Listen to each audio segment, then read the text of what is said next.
ubuntu n'amahoro bibe muri mwe biva ku Mana Data wa twese no ku Mwami wacu Yesu Kristo. Neema, amani kutoka kwa Bwana wetu iwe nanyi katika jina la Yesu Kristo. Ikaze mu kiganiro Healing Jesus Campaign. Karibu katika kipindi cha Healing Jesus Campaign. Omwumva ni Apostle Oponsa Imana kuva mu ishengero Holy City of God Temple, Kenya, Nairobi. Mnayemsikia ni mtume Oponsa Imana kutoka katika kanisa la Holy City of God Temple, Kenya, Nairobi. Mbere ko dutangira dufite ijambo ryo kwaturira hamwe. Kabla ya kuanza tuna neno la kukiri kwa pamoja. Kwatura amagambo agize indirimbo nshya. Ni kutangaza maneno anayounda wimbo mpya.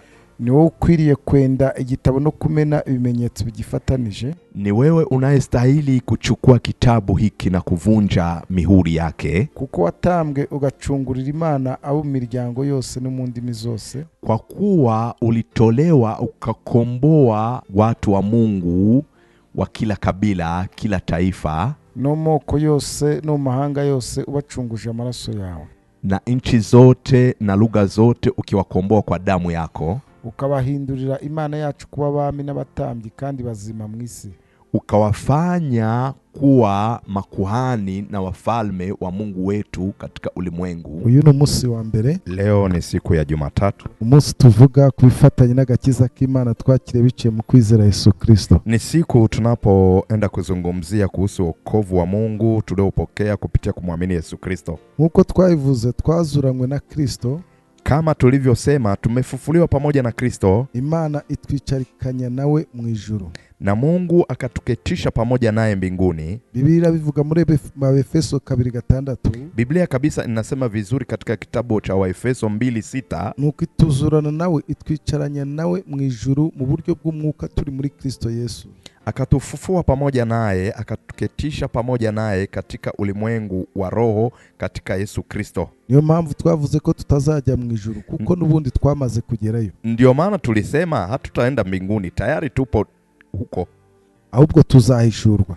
Bali tutafunuliwa. Are niho dukomereza. Hapa sasa ndo tunaendelea. Muri Yohana wa mbere 3:2. Katika kitabu cha Yohana wa kwanza ni sura ya 3 mstari wa 2. Bakundwa ubu turabana b'Imana ariko ko tuzamera ntikurerekanwa. Icyakora icyo tuzi nuko Yesu niyerekanwa tuzasa nawe kuko tuzamureba uko ari.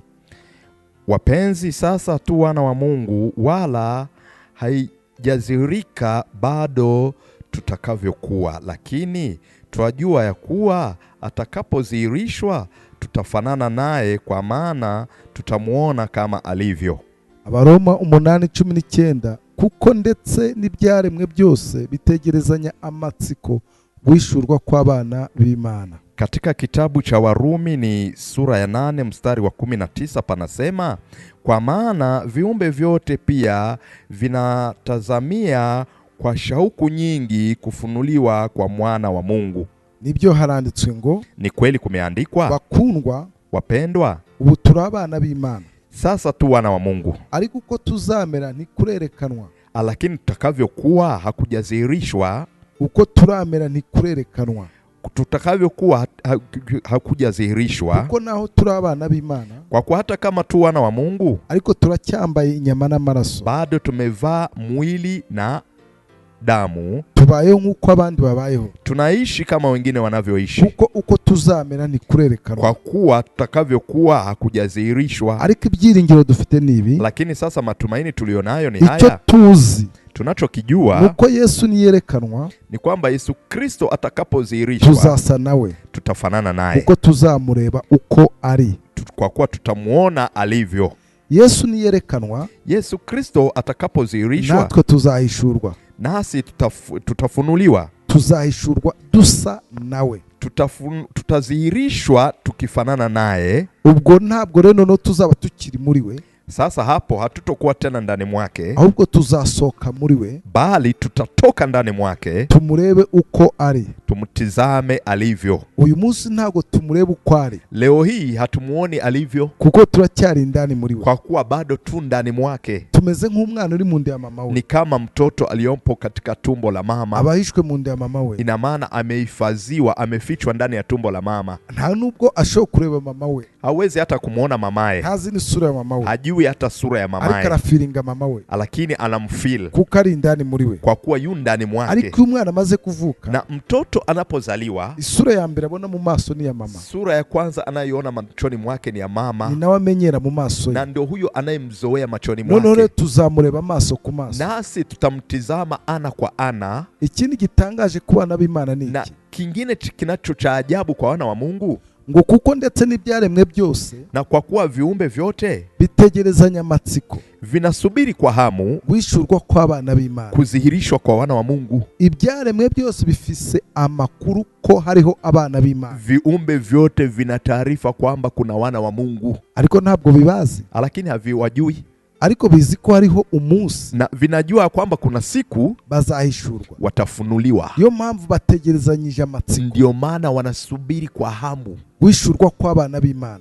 kudhihirishwa kwa wana wa Mungu. Ibyaremwe byose byo mu ijuru n'ibyo mu isi ndetse n'ikuzimu Viumbe vyote vya mbinguni, duniani na chini ya ardhi bifise amatsiko yo guhishurwa kw'abana b'Imana. vina shauku ya kudhihirishwa kwa wana wa Mungu. So ubu turi mu kinyegero, Sasa hivi tupo mafichoni. niyo mpamvu n'isi itatumenya, Ndio maana hata ulimwengu hututambui nuko duhishwe muri Kristo Yesu. kwamba tumefichwa ndani ya Kristo. N'umwanzi ntacyo adufiseho, Adui hana uwezo wowote. yadukura hehe se? Atatupata wapi? Kwa Turi muri mfano, Kristo Yesu, tumo ndani ya Kristo kandi na Kristo nawe ari mu na Mana. Kristo yumo ndani ya Mungu. Bivuze iki rero? Inamaanisha nini? Ugushaka azabanza afate Imana, Akutafutaye kwanza amshike Mwenyezi Mungu, ayisature akuremo Yesu, ampasue, amtoe ndani Yesu, hanyuma asature Yesu agukureyo. na baada ya hapo ampasue Yesu Kristo ili aweze Ibyo kukupata nabyo wewe. ndazi ko bidashoboka. Hilo mimi najua haliwezekani. Niba ibyo umwanzi atabishoboka, Kama hilo hadui haliwezi, ntazigera kugeraho na rimwe, hawezi kukufikia hata siku kuko moja, unyegejwe kure cyane. kwa kuwa wewe umefichwa mbali mno. Bakundwa, ubu turi abana b'Imana, Wapenzi, sisi tu wana wa Mungu kwa ariko ko sasa, tuzamera ntikurerekanwa. lakini tutakavyokuwa hakujadhihirishwa, Icyakora niyerekanwa na atakapodhihirishwa tuzasa nawe, tutafanana kuko naye, tuzamureba uko kwa ari, kuwa tutamuona alivyo, kuko tunyegejwe muri we. kwa kuwa tumefichwa ndani mwake. Rero igihe Yesu azaba agarutse, Na Yesu Kristo atakaporudi, tuzahishurwa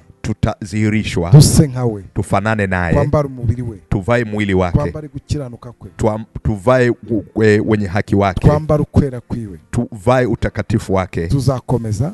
Tutaendelea. Yesu abahezagire. Yesu Ariko awabariki. wibuke gusangiza abandi iki Kumbuka kiganiro, kushare na wenzako kipindi hiki, kandi udukurikirana ku mbuga nkoranyambaga, na uwe unatufuatilia kwenye platforms harimo channel ya YouTube kupitia channel ya YouTube Holy City TV Official, Holy City TV Official, no ku mbuga za Facebook na kwa platform ya Facebook Healing Jesus Campaign, Healing Jesus Campaign, Healing Jesus Campaign Magazine, na Healing Jesus Campaign Magazine, Holy City TV Official. na Holy City TV Official. God bless you. Na Mungu akubariki. Ibuka nimero ya telefone, Kumbuka ile namba ya simu gutanya +254 +254 743 743 942 757. fata nanjye gusengera isengesho. Omba pamoja nami. Ni ukuri kugirwa neza n'imbabazi bizanyuma y'imisi yose nyiriho, nanjye nza mu nzu y'Uwiteka iteka ryose. Amen. Hakika wema na fadhili zitanifuata siku zote za maisha yangu, nami nitakaa nyumbani mwa Bwana milele. Uwiteka agumugisha kurinde. Bwana akubariki na kukulinda. Uwiteka kumurikishirize amaso akugire neza. Bwana akuangazie uso wake na kukufadhili. Uwiteka neza guha amahoro. Bwana akuinulie uso wake na kukupa amani kwa jina la Yesu. Amen. Shalom. Shalom.